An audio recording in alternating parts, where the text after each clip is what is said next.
In Like a Dragon Ishin, there are 4 fighting styles: the Swordsman, Gunman, Wild Dancer, and Brawler. The first 2 are self-explanatory, and the Wild Dancer being a combination of those 2.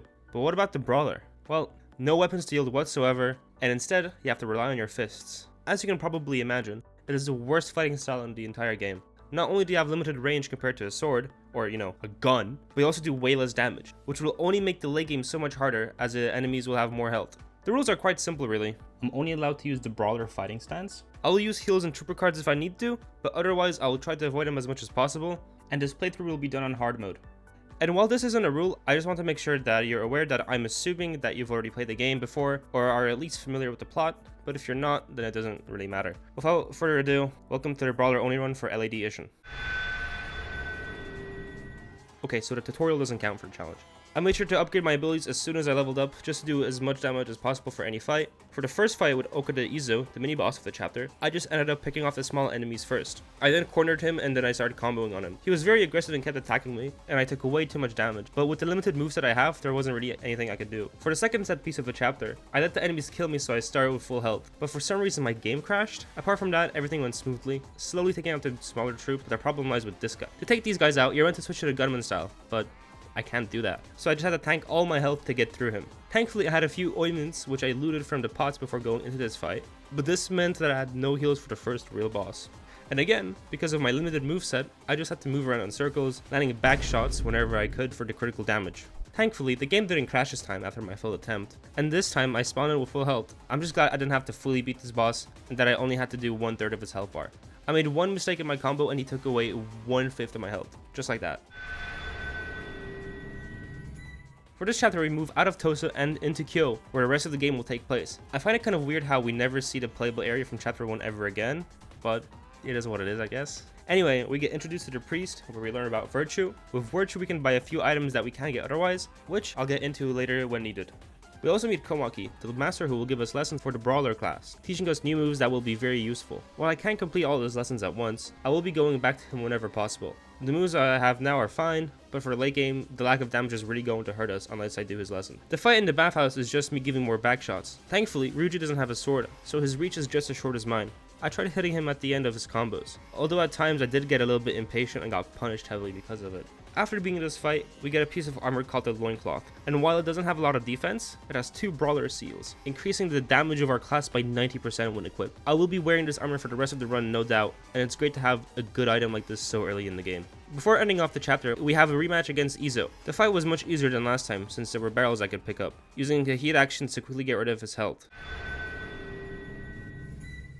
To progress further in the game, we have to join the Shinsengumi, a samurai group. To pass the trial and join the group, you have to beat one of the captains, Shinpachi. He does do a lot of damage, but thankfully his attacks were quite predictable. On the 4th attempt, I was 1 hit away from beating him. Overall, this boss was fairly easy, but because of my impatience, it took me about 5 tries. Before fighting the final boss of this chapter, I did some training with Komaki. The man in white boss was essentially the same as a fight against Shinpachi, as everyone in the Shinsengumi used a Tenon Rishin fighting style. I just ran around him, getting hits whenever possible. The fight was really simple, but again, I got a bit impatient, which resulted in me dying needlessly. I got a bit too close to his taunt, and he took away half of my health just like that. We now have access to a new game mode called Another Life. It lets us grow crops which can later be sold off for money, or can be used to cook meals that give a lot of health. And since I'm already here, I use that as an opportunity to make some food. The set piece for this chapter wasn't anything too special. I just made sure to focus on the troops that had guns first, since they did a good amount of damage. For the firing range squads, I just rushed in and I was able to knock down a few due to their low health, and because they were scared. I was quite careless though, and my health got really low. I used a few healing items when I encountered the mini-boss. I let Shintaro also do a fair bit of work, since a single sword slice for him was equivalent to 3 of my own punches. And in this chapter, we finally get access to the trooper cards. For those that don't know what the trooper cards are, they're essentially extra power-ups that you can activate. The abilities vary greatly, from just basic healings and attack boosts to changing the space-time continuum. I am not joking. I'm definitely going to be using these trooper cards, especially for the damage boost. There is a little tutorial we have to do for it though, that unfortunately forces us to use swordsman style instead of brawler. But it's just a little bit of XP anyway, so it's no big deal. With our newfound buff, we face one of the hardest challenges in this game yet, Akimoto. For the final fight of this chapter, again against Izo, his trooper card creates a huge tornado that chases you very, very slowly. Even though it is easy to avoid, it did make the fight longer than it should have been. I'm starting to feel the lack of damage since Izo was just a huge health sponge. Also, look at this guy I found floating in the air. Because of the low damage output, I decided to go out of my way to complete the rest of Komaki's training, of which there were only 2 left at this point. After finishing the first training, I unlocked Komaki's Tiger Drop, and if you played any other Yakuza game before, then you know how overpowered this move can be. The final training with Komaki though was a bit too difficult for me as of now. I tried spamming heals and Tiger Drops whenever I could, but his damage was just way too much for me to handle. After a few attempts, I decided to just leave it be and continue on with the story. I made good use of the Komaki Tiger Drop and Trooper cards when infiltrating the Ikedaya Inn. I made sure to target guys with spears first as I had long range compared to my fists, and during this set piece, I unlocked the essence of Swordless Reversal, a move that disarms enemies with swords while also doing tons of damage. Yoshida, the first mini-boss of the chapter with the huge club, was a total pushover, especially compared to Komaki just half an hour ago. Even though I was in a small room, it was really easy to avoid the attacks. After the mini-boss, we have another set piece where we get dragged into a bunch of rooms to fight even more mini-bosses, I guess. I don't know what to call them. None of them are really worth mentioning besides the twins. I had a lot of trouble dodging their attacks, and I wasn't able to time the Tiger Drops correctly, which made me lose a lot of health. There were a few moments where I would hit a Tiger Drop, but the enemy just wouldn't take any damage.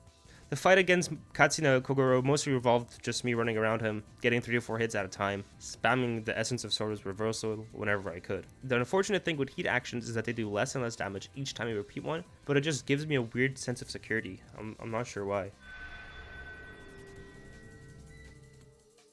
I visited the priest's shrine and bought some blue water, an item that levels up my swordsman stats. I'm leveling it up because there are many general upgrades in other styles, like health and heat upgrades. And although I wasn't able to get anything I can actually use yet, I hope that it will make some difference in the late game. Besides that, I didn't bother with any of the side content and I just made a beeline to the end of this chapter. Kondo's attack patterns were really annoying. Even after dodging, I would still get hit sometimes, but that was manageable at least. But the part that really got me was his trooper card. He shoots 3 fireballs that track you, and if one of them hits you, it's basically game over. With a full attempt lasting about 15 minutes, you can imagine the frustration I felt at this clip. And not only did that happen once, but twice. Yeah, this boss took me about 2 hours to finally beat. The fight with Kondo took a lot out of me, so I decided to become a full-time chef for the time being, which I was able to do easily thanks to today's sponsor, Hello Fresh. Nah, I'm just joking. While cooking, I had the revelation that I can actually parry enemies, and I wanted to try to fight against Komaki again. And I did it. I beat him.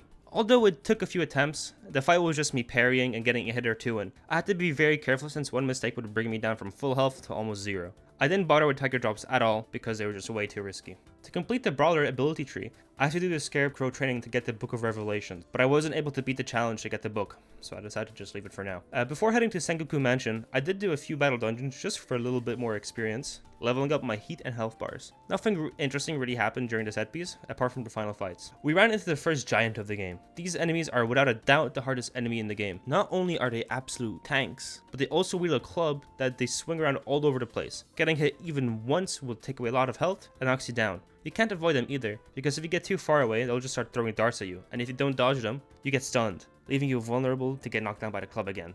The thing that these enemies were nerfed compared to the original Ishin just makes my skin crawl. Coupled in with 2 armored enemies, and you just know it's going to be a bad time. I had this attempt which was going well, but then I got stuck on the slamp in this part of the wall. The fight against the giant was another one where I just ended up spamming heals, and I'm not ashamed to admit that. Okita, the final boss of the chapter, was a nice break compared to what I just had to fight. As another user of the Tenon Rishin style, this boss is basically a copy-paste of the previous fights. His trooper card gives plenty of time to react before he does the move, which lets me dodge quite easily. While grinding for 100% completion, I ended up doing this.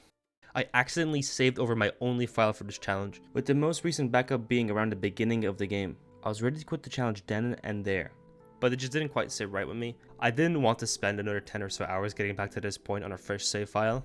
And well, because I was beating this game for 100% completion, I had to beat this game in Legend Mode difficulty, and that's why I decided to use my save file for an NG Plus run. I'll be compensating for the better stats with a higher difficulty. This is the only way I could motivate myself to complete the challenge, to be honest. The brawler fight between Katsura and Saigo was quite refreshing, and because this fight was designed for the brawler class, they all had low health already. I just grabbed Katsura and dealt massive damage with my heat actions.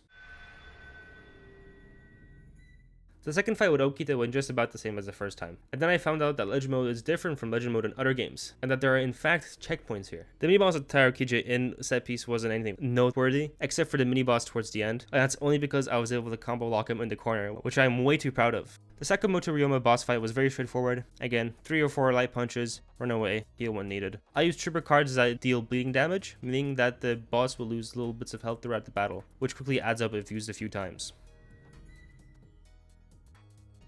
The Edo office raid was one of the more unique set pieces in this game. While the beginning is simple enough, just being in a little box with a bunch of enemies, you soon end up on a bridge, being fired at by a gun squad which you can't reach, and well, because it's a bridge, there is very little cover. If you don't stand behind these stone wall pillars, then you essentially meet death. But just having the firing squad would make it too easy. There are enemies on this bridge as well, which includes a mini-boss that would chase you relentlessly, putting you out of cover if you weren't careful. I relied on Shinada's troop card, which slows down time slightly, giving me time to fight back. The lack of range of the brawler class is quite evident when inside the castle, as we get introduced to the new enemy, the ninja. They constantly jump and move around, which makes them frustrating to fight against. Thankfully, they weren't really a threat otherwise. The fight against Yoshinobu was simple enough, since it was only him. I nearly had a damageless fight against him, but I got hit quite early on. It took a bit longer than it should have, since I can't attack him when he is throwing knives, which he does all the time when this chapter is just a small boss rush of sorts. The first fight was against Sasaki. Thankfully, he was really easy to counter with tiger drops, and although it did take a few hits to take him out, it wasn't much of a hassle. The second fight was absolute hell though, which is quite fitting considering the environment we're in. Haruka rocks a spear and a gun, making it the worst combination to deal with, having two long-range weapons against a short-range brawler class. At first, I tried to use tiger drops, but most of the times I just ended up losing a lot of health when trying to attempt it. After a few failed tries, I started to use a parry, hitting him once or twice, occasionally doing a hit action and repeating until death. Third and final fight was against Izo, which we are facing for the fourth and last time. His moveset didn't change at all from the last fights either. I just spammed tiger drops for the finish.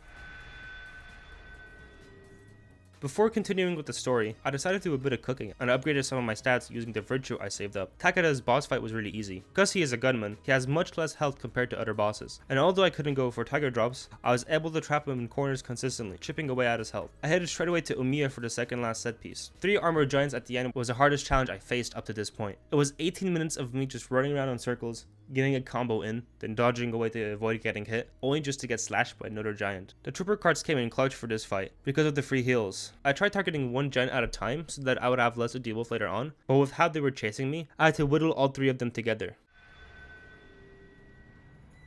We were forced to spar with all the members of the Shinsengumi, the ones that are still alive anyway. Nakagura, like in chapter 4, was quite straightforward, but just required a bit of patience. I tried using tiger drops, but I wasn't able to land any hits. Our first duel Hijikata went just about how you'd expect against a boss with 10 iteration style. He used the same moveset as Kondo's from chapter 7, and he used a fireball trooper card when I was right up against him, and just instantly KO'd me. I was able to beat him easily on the second try though. The third and last member was Okita. I tried going for a few tiger drops, and although I did hit some, if I failed them I would lose way too much health, so I just decided to slowly whittle him down with light combos. And with that we left Kyo and sailed to the final stage of the game, Tosa. I won't be talking about the small sections in between, instead I'll just be talking about the main bosses themselves. First up, we have a rematch with Sasaki, but this time we have the entire squad against him, rather than just having Okita by our side. I decided to fight the smaller enemies while the others targeted Sasaki, and that's when I found out that only you can knock out the boss. When heading to the basement, we face Ito. This boss was quite special due to the smoke, not because it changes the boss fight in any way, but because it makes my game lag. Now, I did say about 30 seconds ago that I wouldn't talk about the small sections in between boss fights, but the mini boss I had to face right after was much harder. It was another giant enemy with a club, and one that will throw darts which paralyze you if you get hit, meaning that it's essentially game over. And next to him were a bunch of regular enemies of different kinds, from swordsmen to the firing squad, leaving me danger at all times. I decided to use Shinada's card again, the one that slows down time to a near halt, allowing me to get around 4 full combos in without any trouble. I don't like using this card because of how OP it is, but after having a few failed attempts, even with spamming heal items, I decided that this would be the easiest way to approach him. The third boss, Glover, because he uses guns to fight, his health was lower compared to other bosses. I did get pogoed around thanks to the other gunman troopers, but it wasn't anything that a few heat actions couldn't solve. And with Glover taken care of, we approached the final battle of the challenge. As expected of the final boss, Takechi is a hard hitter. One mistake and he could knock me down with one combo. With this in mind, I knew I couldn't rely on tiger drops as the risk just wasn't worth it. The first phase was quite simple, getting 1 or 2 hits in, dodging the attacks, rinse and repeat. But in the second phase, he whips out his blicky. I tried grabbing him whenever I could to trigger a hit action, which I was able to do quite consistently thanks to the longevity pills I had. Otherwise, this would have been a lot more stressful, especially when he does his spinny shooty move. The last phase is similar to the first one, but this time with a different trooper card, which I can just block with the brawler class. I was really surprised when I tried it out at first, but it was a good surprise, especially since his ability would just cause me to bleed a lot. I was able to land a few tiger drops to finish off Takechi, ending off this run. Now, I do feel quite mixed about this run, especially with continuing the challenge in NG+, rather than just starting through the game again. With the better gear and stats, it definitely made things easier, even if I raised the difficulty up from hard mode to legend. Truth be told, that's why I'm uploading this video now instead of like a month earlier. I've been sitting on the script for a while, but I just couldn't bring myself to redo the entire challenge run. So if you have any other challenge run ideas for any Yakuza or Valve games, let me know in the comments. I definitely want to do more runs in the future, hopefully without deleting my save files in the process. I tried asking ChatGPT for a few challenge ideas, with it returning bangers like hardcore fist only, pacifist, just to name a few. Anyway, thanks for watching. Cheers.